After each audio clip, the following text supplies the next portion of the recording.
know that This Is Us was one of my favorite shows. This Is Us comes on NBC. I'm not really giving them a shout out officially, but I really, really want y'all to know that it's a great show. So we talked about in the beginning of the pandemic when we first, well, the pandemic started like widespread in the United States in March. We didn't start our show until August. We didn't launch the Urban Uplift until August. So by September, or by the end of August, by the middle of September, This Is Us would have come back on television. Well, needless to say, it didn't, right?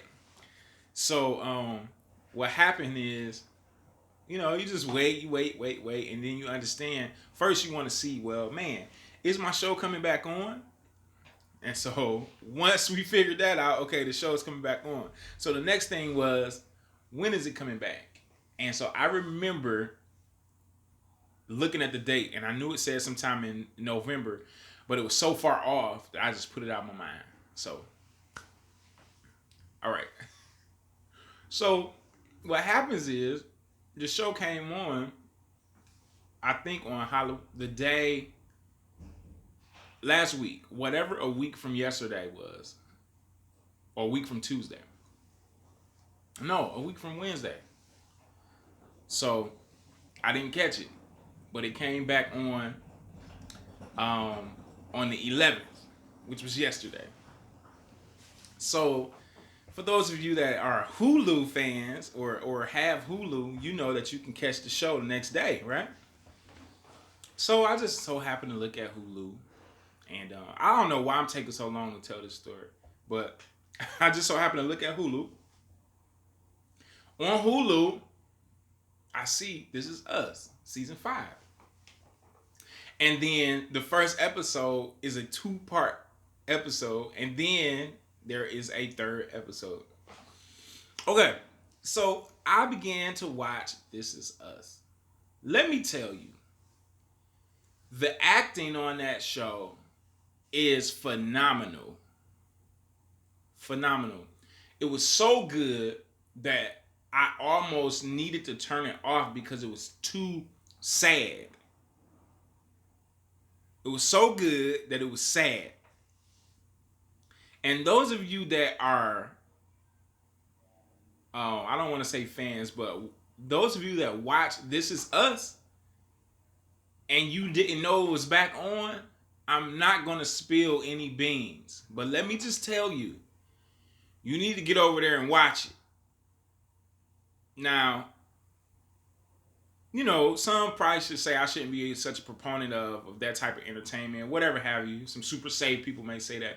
But it's like, this show is so real. It touches on so many real life emotions and real life things that you go through. So this is where I'm really going with it. Shout out to the writers and the creators of This Is Us. Because this is what happened. Nobody knew that the coronavirus was going to come and wreak the havoc that it has.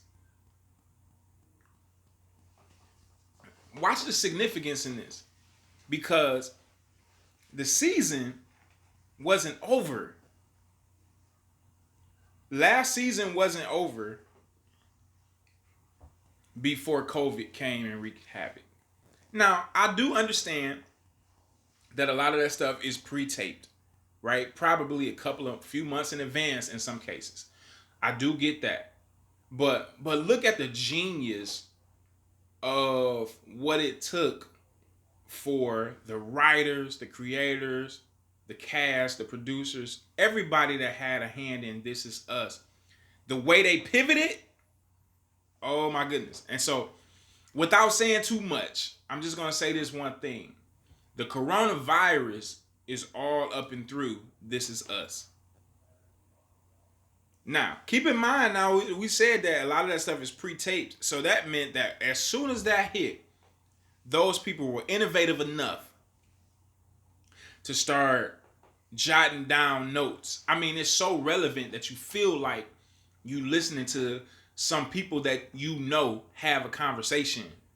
That's how relevant that thing is. Crazy, right? I know.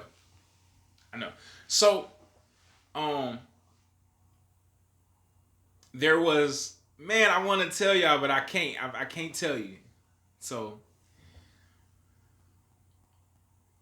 episode 3 started. I'm gonna tell you this because this is going to be insignificant to you because you don't know what I'm talking about. But episode 3 started with a Chinese man. If he's not Chinese, forgive me, Chinese people. But a Chinese man fishing with his granddaughter. And the granddaughter was like, she couldn't catch a fish. And so he was like, you need to be patient. Learn to be patient. And so eventually, the fish hooked on to the pole, fishing pole. And they reeled the fish in. So later on, you know how This Is Us goes back and forth, backwards and forwards. And so later on in the episode, they're back at home and they're preparing the fish. And so she's like, Grandpa, you know, something about his cooking. And he said, she was still rushing about the food. And he said, you have to be patient.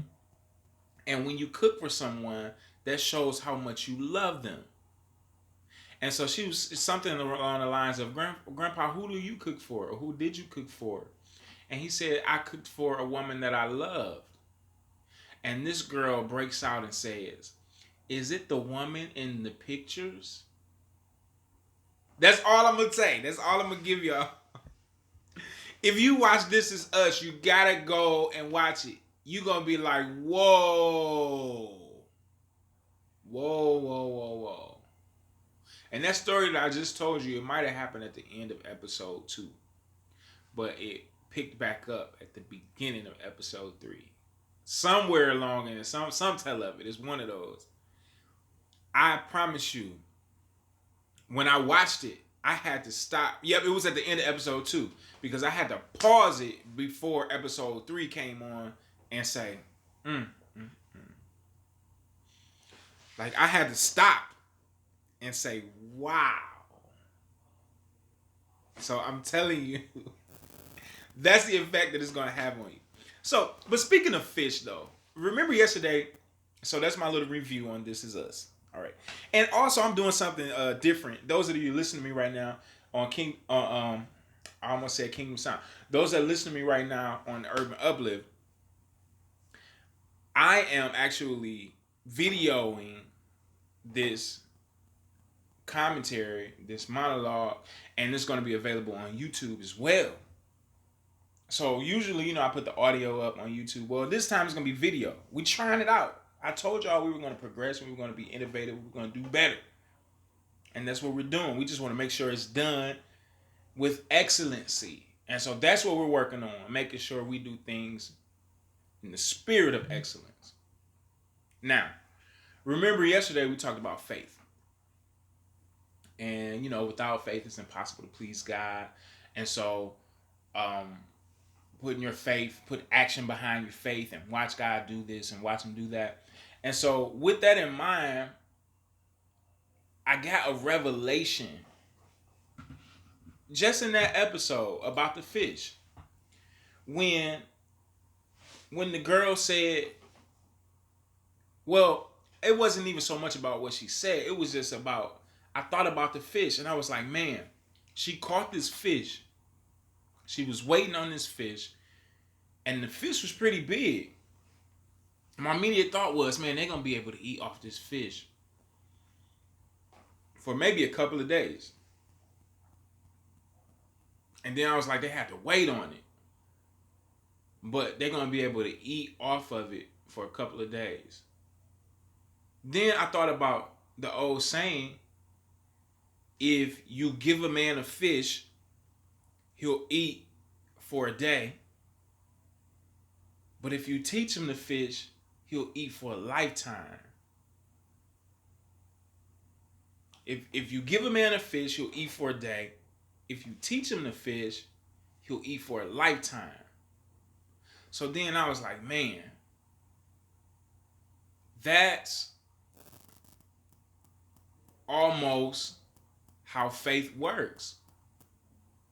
See, if you're always asking for something, asking, and not doing something about it, not being proactive or participating in it yourself, you may get somebody to give you something, but then what are you going to do the next time that you need it? And so, a lot of times when I talk about millionaires or people that have money or people that have a lot of access, I always say the worst thing that you probably want to do is ask them for money. Not because they're not generous, not because they don't have it to give, but because sometimes what a person can offer you or what you can get outside of money is far more valuable than the money. And if you don't have the knowledge to execute the money properly, then what's the point in that too? Right? So let's apply that. Let's think on that throughout the day as we prepare to go over to review chapter 4 of Rich Dad Poor Dad tomorrow. Let's think about that. If you give a man a fish, he'll eat for one day, maybe a couple of days. But if you teach him to fish, he can eat forever. And that's the unlocking of our faith.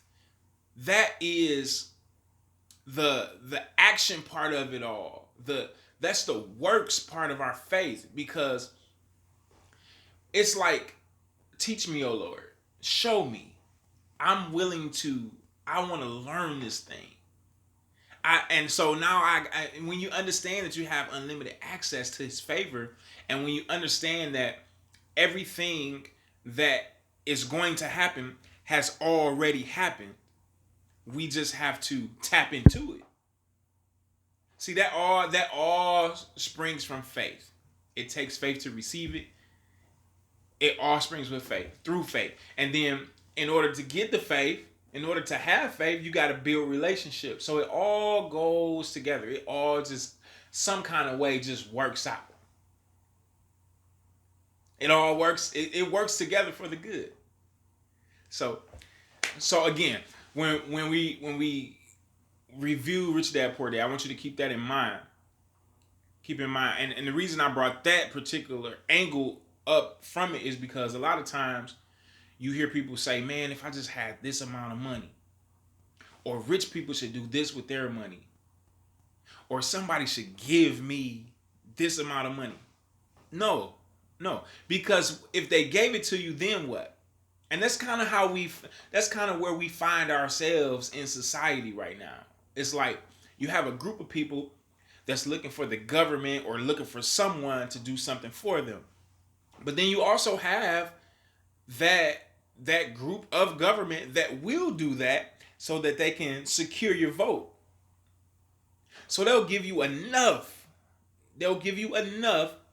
So that it'll keep you engaged for when they need you the next time. But here's the problem with enough. It's not enough. Do you understand?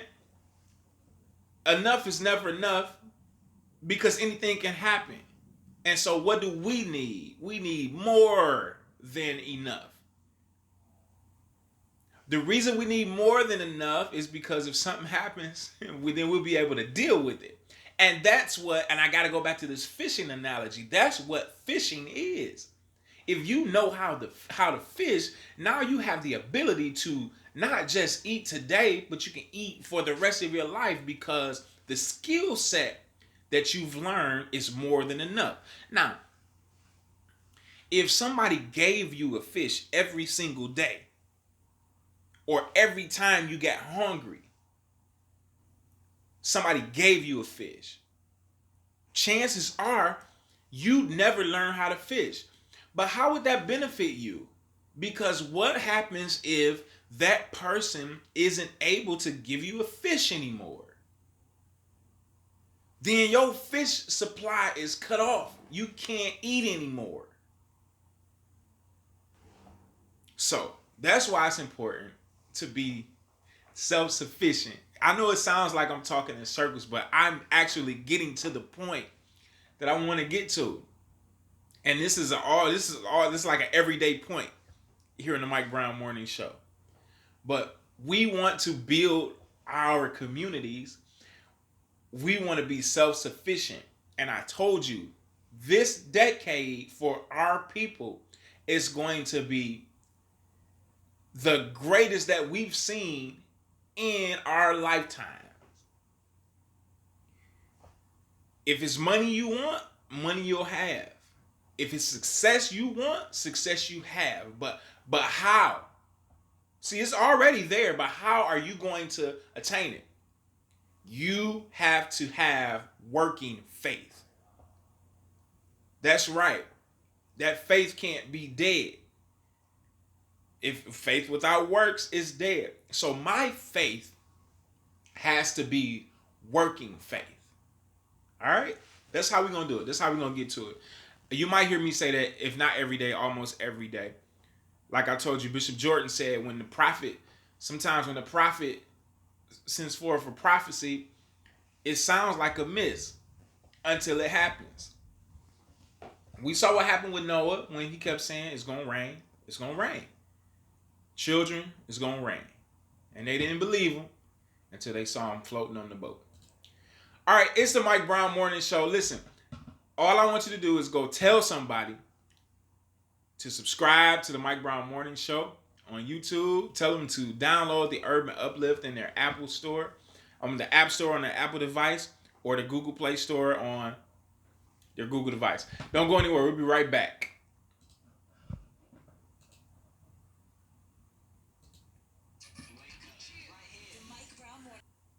And so what does that mean? That means that things as we know it are totally different. And it's almost, the numbers are almost as if they were when it started. Well, they're worse because of course it's an accumulation of numbers, so it keeps adding. But people are contracting the virus at the same rate, if not faster, than they were in March. So I'm just going to remind you to do everything in your power to remain safe, to keep you safe and keep your family safe. You know how on the plane they always say, if something were to happen, make sure you put your mask on first, your oxygen mask on first before you save anybody else. Yeah, it's not selfish. It's just that you can't be what you need to be to anybody or for anybody if you are not where you should be. You can't help anybody if you don't take care of yourself. I mean, if you have to provide for your family, if you don't take care of yourself, look what happens. Now, how are you going to provide? So, get your vitamins, eat right, get your rest. Yeah, that's what you got to do, man. And believe God, trust God, and that's at the top of the list. Eat right, get them vitamins inside you. And even some black seed oil. You should do that too. Ginger, turmeric, all that. Do your body right. Now, let's get back to this election talk.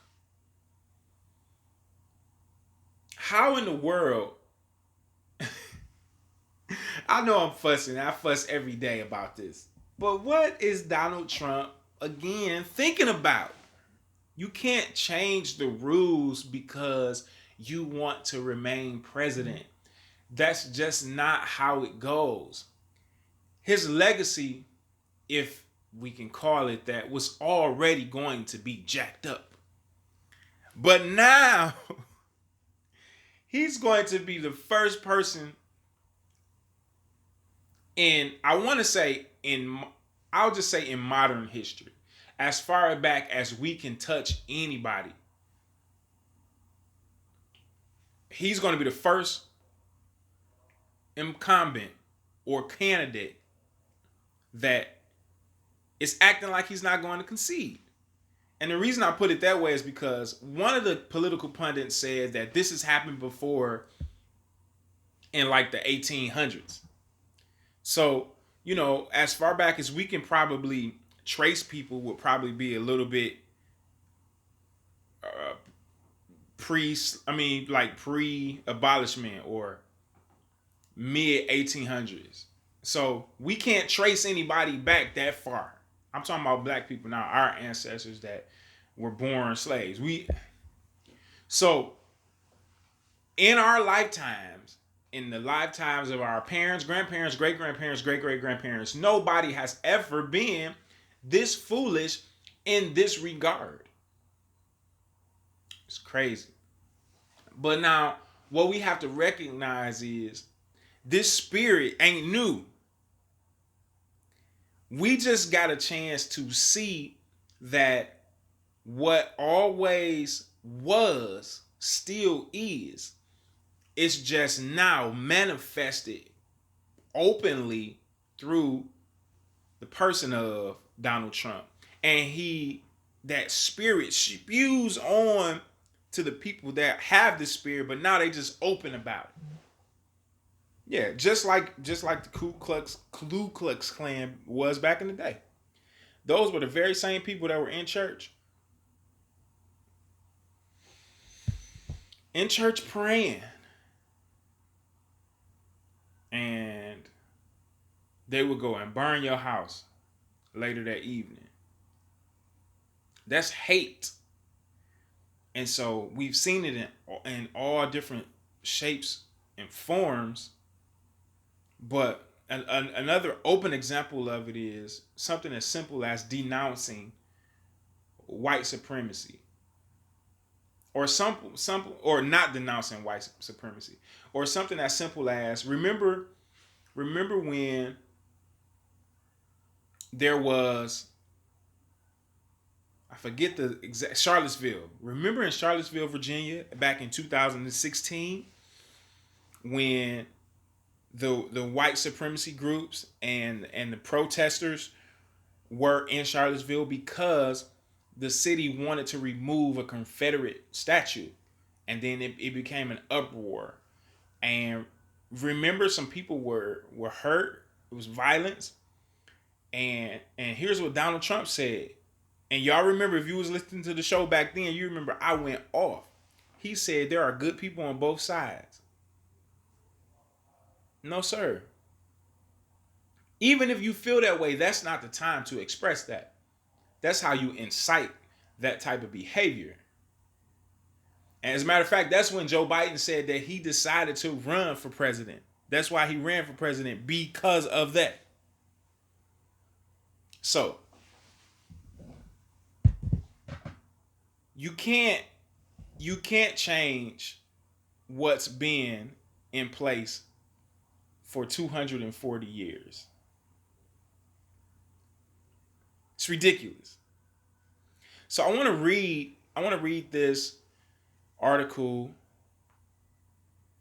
I might not read all of it because it's pretty long. Yeah, I'm not reading all of it, but it's from CNBC. It says, "What if Trump never concedes? The Constitution will end his term," conservative lawyer John Yoo says.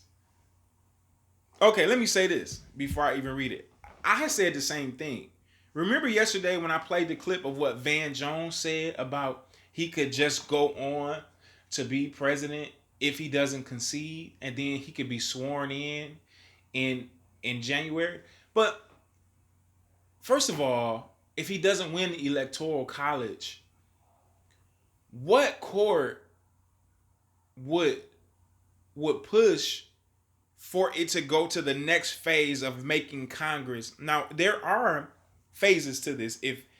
If he fights the Electoral College vote, or or results, it could go to where Congress decides who the president is. But I don't think the Supreme Court will let it get that far. Because in my mind, although at least the last three appointments were Trump appointments, really Republican Party appointments, I don't think that has any bearing on what's right.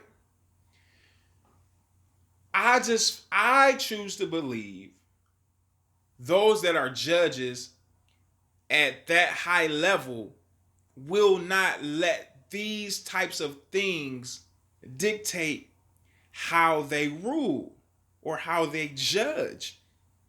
I think that goes against everything there is that goes into being a judge.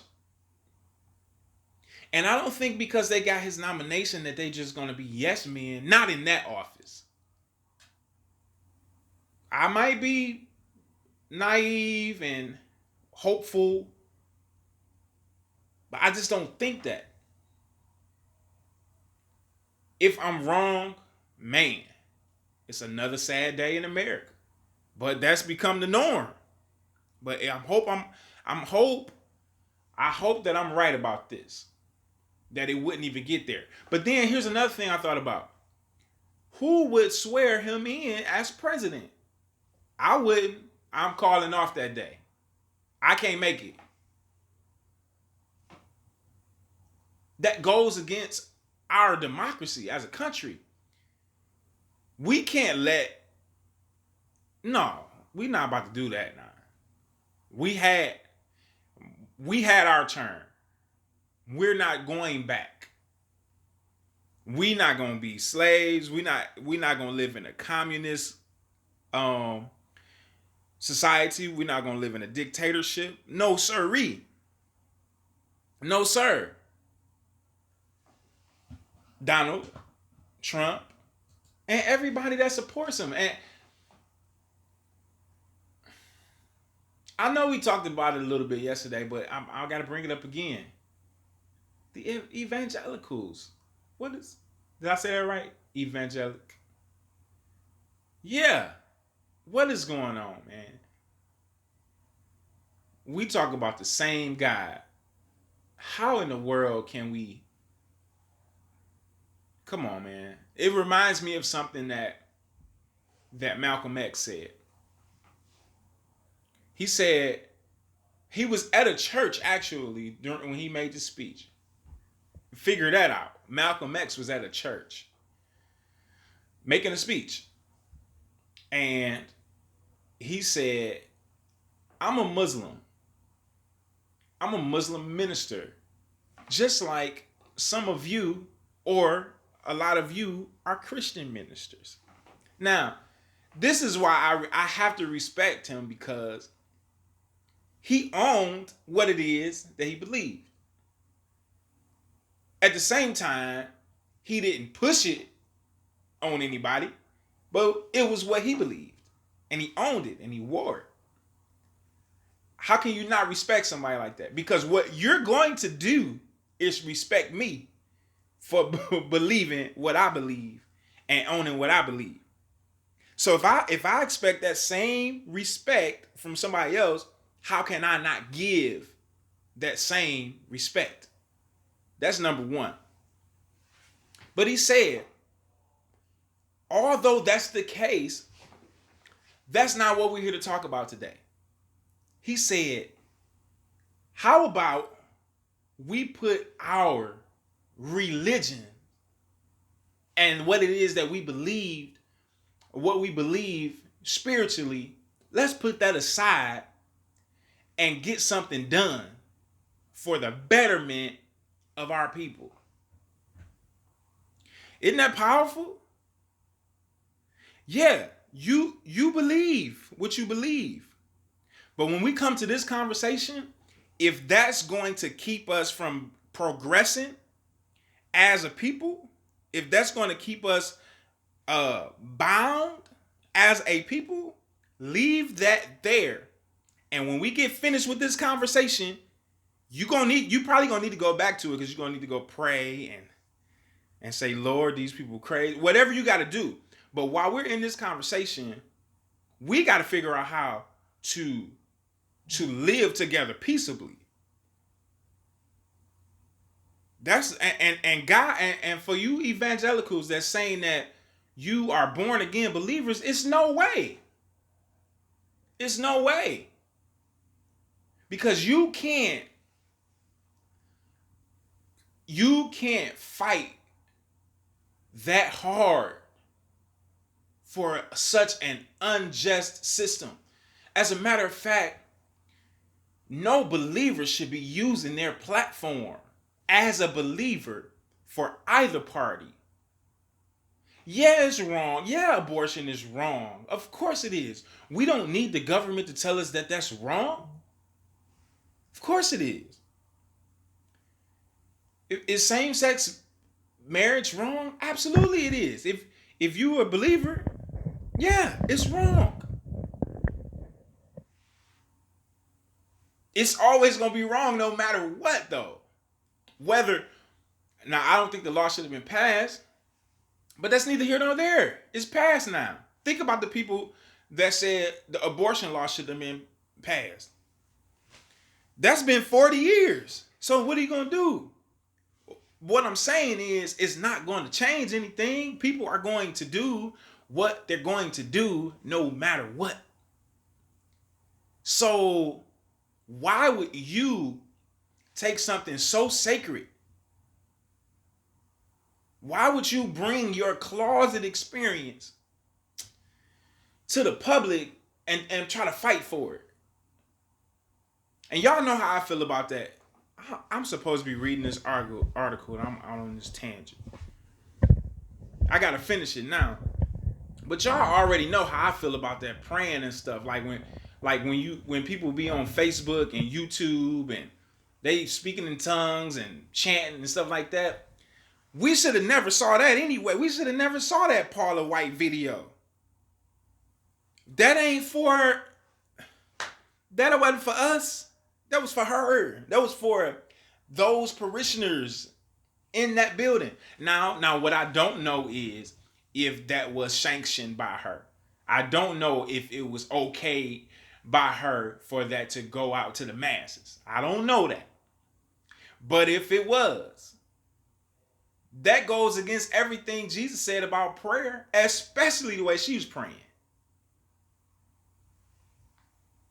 Now, I can go to the scripture, but I won't. I'll let you, if you don't believe what I'm saying, I'll let you figure it out.